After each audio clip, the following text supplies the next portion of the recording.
মুসআব বিন উমাইর বলে, আমি আল্লাহ রাসূলের জবানে কোরআন শুনে রাত্রে বাড়িতে চলে আসলাম, ঘুমাইতে পারলাম না, সারা রাত চিন্তা করলাম, গবেষণা করলাম। একটা মানুষের বিরুদ্ধে এতগুলো কথা বলে গেল আবু জেহেলরা, একটা কথার কোনো সত্যতা পাই না। তারা বলল মোহাম্মদ পাগল, মোহাম্মদ গণক, মোহাম্মদ জাদুকর। কিন্তু পাগলের চেহারা তো এত সুন্দর হয় না, পাগল তো এত সুন্দর করে কথা বলতে পারে না, পাগল তো কোনোদিন এত সুদর্শন হয় না, পাগল তো এত সুন্দর করে মানুষদেরকে বুঝাইতে পারে না।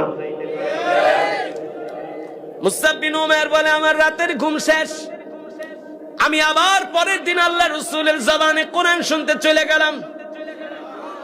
আর আস্তে কোন সুবহানাল্লাহ।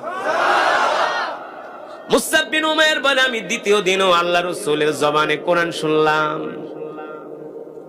মনে হয় আল্লাহ রাসূলের জবানে কোরআনের তেলাওয়াত আমার হৃদয়কে টাচ করতেছি, প্রতিটা আয়াত যে আমার হৃদয়ে বাড়ি খাচ্ছি, আমার অন্তঃকোহরে ঢুকতেছি।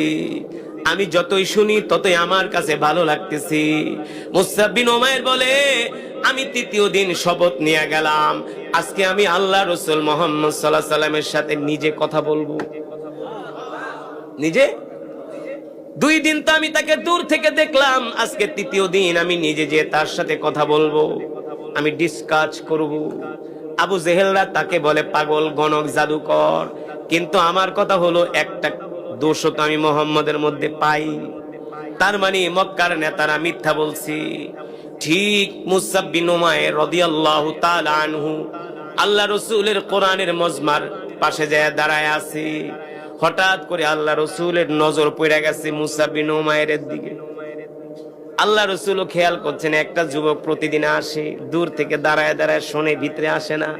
আসবে কিভাবে? সে তো আর মুসলমান, সে তো মূর্তি পূজক, সে তো মূর্তি পূজক। আল্লাহ রাসূল ডাক দিছে, তাআলা ইয়া শাবাব, এই যুবকের দিকে আয়, ইজলিস হুনাক, এখানে বস। নাম কি? মুসআব বিন উমাইর, বাবার নাম। ও তুমি মুসআব বিন উমাইর, ও আচ্ছা, তোমার বাবাকে তো আমি চিনি, তোমার বাবাকে আমি চিনি। তোমার বাবা মক্কার অনেক বড় ব্যবসায়ী, অনেক বড় ব্যবসায়ী, তোমার বাবাকে আমি চিনি। তো তোমার বাবাকে তো আমি চিনি, সে তো মূর্তি পূজক। বাপ মূর্তি পূজক মানে ছেলে কি মুসলমান? ছেলে তো একই। তো তুমি কেন আসছো আমার মজমায় বলো তো? মুসআব বিন উমাইর বলে, শুনেন, আপনার মজমায় আমি এমনি এমনি আসি না, আমি আপনার নামও জানতাম না। তার নাম কিভাবে জানলা? বলে, আমার বাড়িতে মক্কার বড় বড় নেতারা গেছে। কে কে গেছে?